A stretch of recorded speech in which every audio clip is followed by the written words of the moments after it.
Lorsque notre Seigneur Jésus-Christ est ressuscité des morts, lorsqu'il est apparu un groupe de disciples, les disciples lui ont donné un morceau de poisson mangé.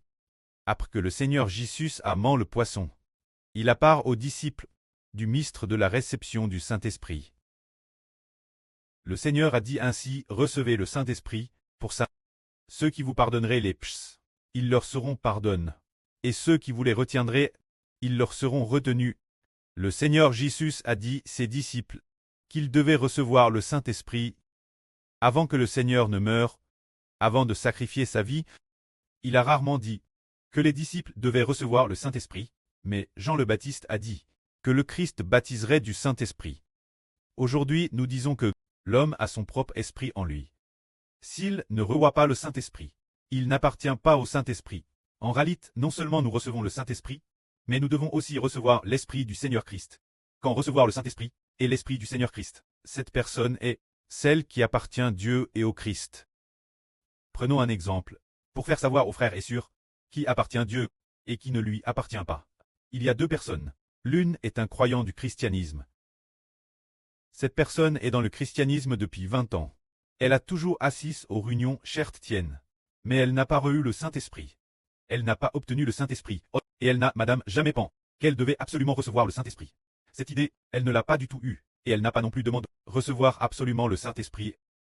Mais quand l'autre personne, c'est notre frère Réhoboth, après avoir couru le frère Hébert, prêché la vraie, il a ardemment désir et demande le Saint-Esprit. Plus tard, après avoir été bâti, il l'a vraiment obtenu. Alors ces deux personnes, l'une est le frère Réhoboth, l'autre est un frère d'une religion. De ces deux frères, lequel est celui qui appartient à Dieu et au Christ? Ah, ils savent que ceux qui appartiennent à Dieu et au Christ doivent être circoncis dans l'esprit. C'est-à-dire appartenir à Dieu et au Christ. Ce qui signifie avoir dans l'esprit le Saint-Esprit de Dieu et l'Esprit du Christ, comme sceau, pour appartenir véritablement à Dieu et au Christ. Nous comprenons donc que le frère Réhoboth appartient à Dieu et au Christ, car il a dit l'Esprit du pré et du Seigneur, comme sceau en lui. Cependant, tout comme le Seigneur Christ a dit, recevez le Saint-Esprit. Ah, notre Seigneur Jésus est venu dans le monde, dans quel but? C'est pour racheter l'homme, pour que ses péchés soient pardonnés, afin que tous ceux qui croient au Seigneur reçoivent le Saint-Esprit et l'Esprit du Seigneur, et deviennent des enfants sous le nom de Dieu et du Christ.